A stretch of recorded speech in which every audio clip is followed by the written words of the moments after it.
오늘은 알목심을 손질해 보겠습니다. 손질하기에 앞서 간단하게 요약해드리자면 먼저 알목심에 붙어있는 멍에살을 제거합니다. 그리고 살치살을 기준으로 등심과 목심으로 나눕니다. 등심은 부드러운 부위이기 때문에 원하시는 용도에 따라서 원하는 크기대로 자르면 됩니다. 자, 이때 등심에 붙어있는 살치살이 있죠. 이걸 따로 분리할 수도 있습니다. 목심은 등심에 비해서 질기므로 내가 한 번에 얼마만큼 먹을 수 있을까를 생각하시면서 한 번에 먹을 크기로 아무렇게나 잘라주시면 됩니다. 이제 제대로 하나하나 손질해 보겠습니다. 여기 듬직한 알목심이 있습니다. 영어로는 처가이롤이라고 하죠. 이 녀석은 냉동 제품이고 냉장고에서 4일 정도 해동한 후에 손질하고 있습니다. 언뜻 봐도 아주 커다란 녀석이죠. 아무래도 제가 이걸 직접 손질하면 고기가 산산이 찢어지고 손도 다치고 뭐 이런 모습을 보여드릴 것 같으니까 1일 아바타 겨자대리를 소환해서 손질을 진행해 보겠습니다. 여러분이 먼저 알아두셔야 하는 것은 알목심이 국내산과는 다르게 윗등심과 목심이 같이 있다는 거죠. 윗등심은 부드럽고 목심은 조금 질길 수도 있습니다. 그래서 이 녀석을 반으로 쪼개서 작업을 진행하려고 합니다. 하지만 그 전에 먼저 멍에살을 분리합니다. 이 멍에살은 질기기 때문에 가장 먼저 분리해서 국거리용으로 사용하시는 걸 권장합니다. 멍에살은 따로 지방으로 된 층이나 경계선이 없습니다. 그래서 모양에 따라서 대략적으로 제거하는 수밖에 없죠. 자, 이 부분은 명확하게 말씀드리기가 어려우니까 영상을 잘 보고 따라 하시길 바랍니다.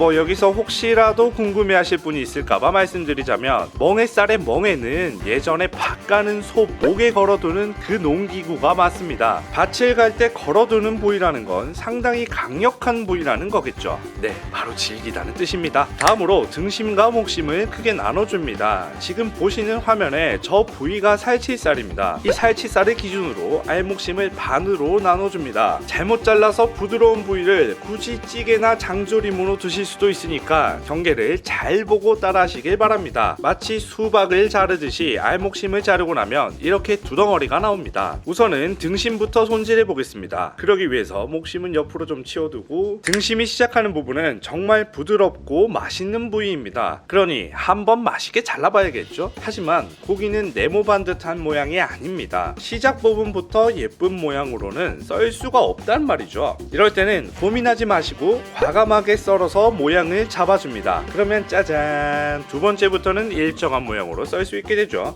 근데 자르고 나니 지방 덩어리가 보입니다. 이런 종류의 지방 덩어리를 정육업자들은 흔히 떡지방이라고 부른다고 하더라고요. 이 떡지방은 살치살이 시작되는 부위에 아주 조금 있는 부분이니까 걱정하지 마시고 살치살이 나온다는 신호 정도로만 생각하시면 됩니다. 살치살 이야기가 나온 김에 살치살을 한번 분리해 보도록 하겠습니다. 마블링 좋은 살치살은 스테이크로 먹어도 구이로 먹어도 아주 맛있기 때문에 이렇게 분리해서 드셔도 좋습니다. 일단 눈대중으로 어디까지 마블링이 살아있는지를 확인합니다. 그리고 원하는 크기만큼 먼저 잘라주는데 이때 칼을 너무 넣어서 전부 자르면 안됩니다. 딱 지방이 있는 곳까지만 잘라주시고요. 고기를 손으로 잡고 갈라보면 이렇게 살과 살 사이에 지방이 있는 걸 확인하실 수 있습니다. 거기에 칼을 넣어서 살살 긁어주시면 됩니다. 이 지방이 등심과 살치살의 경계라고 생각하시면 아주 쉽게 하실 수 있습니다. 쭉 긁다가 손으로 한번 벌려주고 또 쭉 긁다가 보면 이렇게 분리가 됩니다.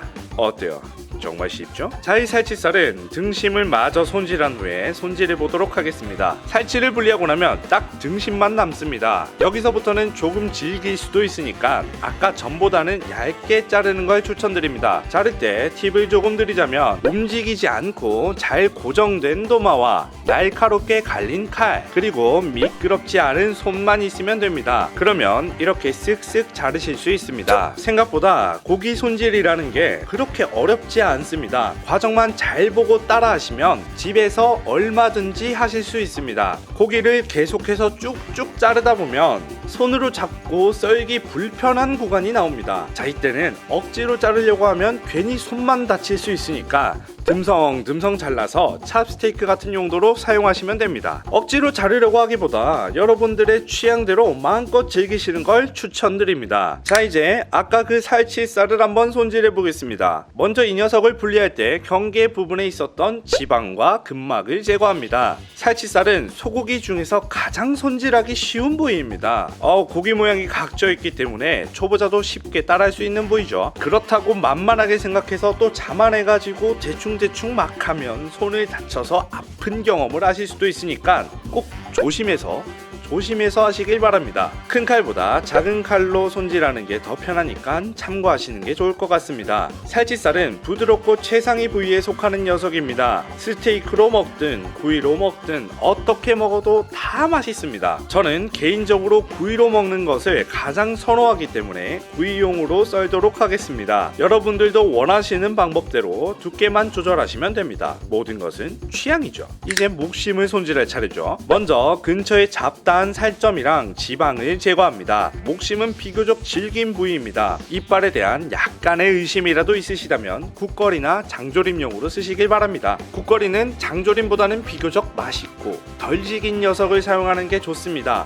어차피 장조림은 푹 삶아가지고 부드럽게 만들 테니까요. 그래서 이 덩어리에서 살치를 또 분리해서 국거리로 사용할 겁니다. 이건 역시 취향이기 때문에 어떻게 써도 상관은 없습니다.